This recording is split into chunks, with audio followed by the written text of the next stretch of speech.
یہ گنبد مینائی، یہ عالم تنہائی، مجھ کو تو ڈراتی ہے اس دشت کی پہنائی۔ بھٹکا ہوا راہی میں، بھٹکا ہوا راہی تو، منزل ہے کہاں تیری اے لالہ صحرائی۔ اعوذ باللہ من الشیطان الرجیم، بسم اللہ الرحمن الرحیم، بہ نستعین وہو خیر المعین۔ سامعین گرامی، پیام زینب اور کنیز زینب کی طرف سے ایک مرتبہ پھر میں آج آپ کی خدمت میں حاضر ہوں، اور موضوع جو جاری ہے وہ جناب زینب کبریٰ کا کردار ہے کہ کیا ہمیں جناب زینب کی سیرت سے، ان کے کردار سے کیا درس حاصل ہوتا ہے، کربلا ہمیں کیا درس دیتی ہے۔ تو یہ جو دنیا کی تمام خوبیاں ہیں، تمام اچھائیاں ہیں، تمام خصوصیات، یہ سب کی سب وجود جناب سیدہ زینب میں نظر آتی ہیں ہمیں۔ مثلا صداقت ہے، ایثار ہے، قربانی ہے، رفت ہے، مہربانی ہے، صبر و تحمل ہے، ثابت قدم ہے، ایمان قوی، یہ تمام کی تمام خصوصیات جناب زینب کبریٰ کے وجود میں موجود ہیں۔ اور سب سے پہلا ہدف اور مقصد جو تھا سیدہ کا واقعہ کربلا میں، وہ نصرت امام تھا، اپنے وقت کی مدد اور نصرت ہے۔ دوسرا جو پیغام ہمیں نظر آتا ہے وہ یہ ہے کہ جب 4 محرم کو اسیران کربلا کو بے پالان اونٹوں پہ سوار کیا گیا نا، تو عمر سعد نے حکم دیا کہ دیکھو بے پالان اونٹوں کو، ان اسیران کربلا کو شہداء کے درمیان سے گزارا جائے۔ کہتے جب سیدہ اپنے بھائی حسین کی لاش کے قریب سے گزری نا، تو جب ان کی نگاہ اپنے بھائی کی لاش پہ پڑی نا، تو ایک مرتبہ آسمان کا رخ کیا اور آواز دی، اے اللہ مجھ زینب کی یہ قلیل سی قربانی کو قبول فرما۔ عزیزان، ہمیں کائنات میں حسین سے بڑھ کر کوئی قربانی نظر نہیں آتی جو اللہ کی راہ میں قربان کر دی جائیں، لیکن اس سے سیدہ ہمیں درس دے رہی ہیں کہ اے میری کنیزوں، یاد رکھنا، اگر آپ نے اپنا نام اعمال روشن رکھنا ہے، اپنی نیکیوں کو بچا کے رکھنا ہے نا، تو کبھی نہ کہنا کہ میں نے اتنی مجالس برپا کروائیں، میں نے اتنی دیگیں نیازوں کی دیں، میں نے فلاں غریب کو کپڑے دیے، میں نے فلاں یتیم کو کھانا کھلایا۔ کبھی اپنے کسی اللہ کی راہ میں کوئی چیز خرچ جو تم نے کی ہے نا، کبھی نہ جتلانا، کبھی کسی کو نہ بتانا۔ کیوں؟ اس لیے کہ دیکھو میں حسین جیسا بھائی قربان کر کے، میں اون و محمد جیسے بیٹے اللہ کی راہ میں فدا کر کے کہہ رہی ہوں کہ اللہ خلیل سے قربانی، یعنی اللہ کے نزدیک، اللہ کی بڑائی کے نزدیک ہر قربانی چھوٹی ہے۔ تو یہ جناب سیدہ کا درس ہے۔ اس سے بھی بڑھ کر بتاتی چلوں کہ جناب سیدہ ہمیں اپنے کردار کے ذریعے بتا رہی ہیں کہ دیکھو طرف مخاطب کو سمجھو کہ تمہارا مخاطب کون ہے، کس سے بات کر رہی ہو، محرم نہ محرم کو سمجھو، اس کے مطابق بات کرو۔ یعنی یہی سیدہ جب دیکھ رہی تھی روز عاشورہ کے شمر لعین مولا حسین کے سینے پر سوار ہے اور ضربوں پہ ضربے چلا رہا ہے، ایک مرتبہ مدینہ کا رخ کیا اور آواز دی، واہ محمدہ، اے میرے نانا محمد مصطفیٰ، آپ پر خدا کے فرشتے بھی درود و سلام بھیجیں۔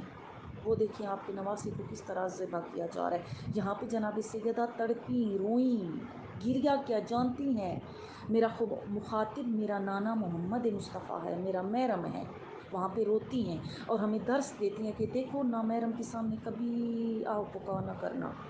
یہ جو ہم بازاروں میں جاتی ہیں ہم خواتین، یہ ہمارے لیے درس ہے کہ دیکھو ہم بڑے پیار سے کہتی ہیں بھائی ہمیں وہ چیز دے دیں، بھائی ہمیں یہ چیز دے دیں، ہماری مجبوری ہے بازار میں جانا، خرید و فروخت کرنا، یا کسی اور معاملے میں کسی نامحرم سے بات کرنا ہماری مجبوری ہے، لیکن ہر چیز کی حد حدود ہوتی ہے، اس حد حدود کو مد نظر رکھ کے ہم بات کریں۔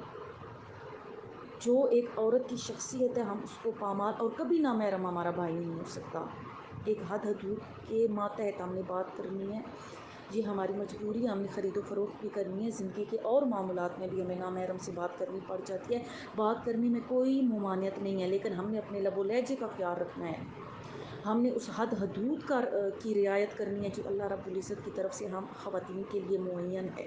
اور خصوصاً جو آج کل دیکھا جاتا ہے کہ ہمارے جو ہے نا عزاداری میں خواتین جو نوحے پڑھ رہی ہیں، اور خصوصاً جو ہے بال نظر آ رہے ہیں، اور یہ جو سارا سب کچھ ہو رہا ہے نا، یہ ہمارا مذہب مکتب تشیع ہمیں ہرگز اس چیز کی اجازت نہیں دیتا کہ سر کے ساتھ کوئی عورت کوئی چیز پڑھے اور وہ کسی نامحرم کے کانوں تک پہنچ جائے۔ اور آج ہم خود دیکھ رہے ہیں یوٹیوب پہ سب کچھ ہو رہا ہے۔ اور جناب سیدہ اپنے کردار کے ذریعے بتا رہی ہیں کہ دیکھو طرف مخاطب کو سمجھو.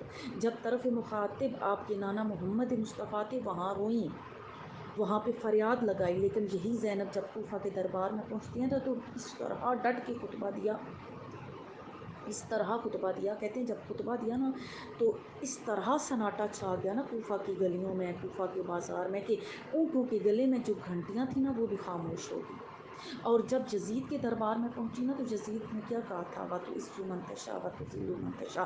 اس آیے مبارکہ کے ذریعے اس نے استدلال کیا. تو بی بی نے وہ لب و لہجہ، وہ سیدہ جو کبھی گھر سے باہر نہیں نکلی، اب جانتی ہیں کہ اسلام کی دفاع کا وقت ہے، دین اسلام کی دفاع کا وقت ہے، نصرت امام کی دفاع کا وقت ہے. اگر یہاں پہ سیدہ نہ بولتی تو کربلا کی داستان کربلا ہی میں دفن ہو جاتی. یہاں جہاں بات دین کی بقا کی آ جائے، دین کی حفاظت کی آ جائے، جہاں بات نصرت اسلام کی آ جائے، وہاں پہ ایک خاتون بول سکتی ہے. اور وہاں پہ گریہ وزاری نہیں کیا، وہاں پہ واویلا نہیں کیا، وہاں پہ تڑپی نہیں، بلکہ مخاطب کو جواب دیا. اس نے کہا کہ ہم شکر بجا لاتے ہیں اس پاک پروردگار کا کہ جس نے ہمیں محمد مصطفیٰ کے خاندان میں خلق کیا، ہم ان کی ذریت ہیں. وہاں پہ لوگوں کو، سب درباریوں کو بتایا کہ دیکھو میں کون ہوں، میں علی کی بیٹی ہوں، میں محمد مصطفیٰ کی نواسی ہوں. ما رأیت الا جمیلا، ارے میں نے خوبصورتی کے علاوہ کچھ نہیں دیکھا. عزیزان، یہ ہے جناب سیدہ زینب کا کردار، اور ہم ان کی کنیزیں ہیں. ہم نے ان کے کردار کو اپنا کے اپنے کردار کو سنوارنا ہے. محرم اور نامحرم میں تمیز رکھنی ہے عزیزان، اپنے پردے کا خاص خیال رکھنا ہے.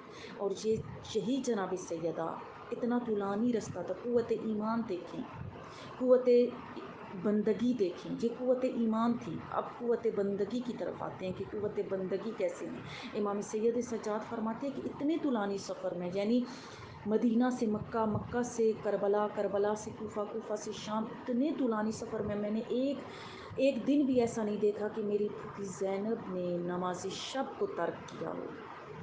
جو سیدہ نماز شب کو ترک نہیں کر سکتی، وہ اپنی واجب نمازوں کو کیسے چھوڑ سکتی ہیں. تو یہ درس بندگی ہے سیدہ کی طرف سے ہمارے لیے. اس سے بھی بڑھ کر ہم دیکھتے ہیں کہ اتنے بڑے واقعے میں، اتنے طولانی سفر میں جناب سیدہ تھکی ہوئی بھی تھیں، پیاسی بھی تھیں، یقیناً بھوک بھی تھی، تمام مسائل تھے. لیکن تاریخ کی کسی کتاب میں ہمیں نظر نہیں آتا کہ کہیں سیدہ نے کہا ہو کہ اے لوگوں مجھے پیاس لگی ہے، مجھے تھوڑا سا پانی دے دو، مجھے بھوک لگی ہے، مجھے تھوڑا سا کھانا دے دو، میں تھک گئی ہوں، مجھے تھوڑا سا بیٹھنے کی اجازت دے. تو کہیں نظر نہیں آتا، بلکہ اس پورے واقعے میں ہمیں ایک ہی جملہ بار بار نظر آتا ہے. کیا کہہ رہی ہیں؟ اے کوفے والوں مجھے چادر دے دو، میں اس نبی کی نواسی ہوں جس کا تم کلمہ پڑھتے ہو. اے شام والوں مجھے چادر دے دو، میں اس ماں کی بیٹی ہوں کہ جس کا جنازہ رات کی تاریکی میں اٹھا. عزیزان، یہ سارا درس ہے ہمارے لیے کردار فاطمہ الزہرا سے. اور دعا گو ہوں کہ اللہ رب العزت ہمیں سیرت جناب زہرا پر اور جناب زینب پر چلنے کی توفیقات عطا فرمائے. ہمارے اندر جو جذبہ زینبی ہے ہمیں کردار زینبی کی طرف لے کے جائے.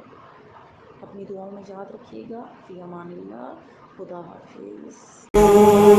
حسین میرا مظلوم حسین، مظلوم حسین، عصر عاشور میرا نام بڑا پیاسا ہے. مظلوم حسین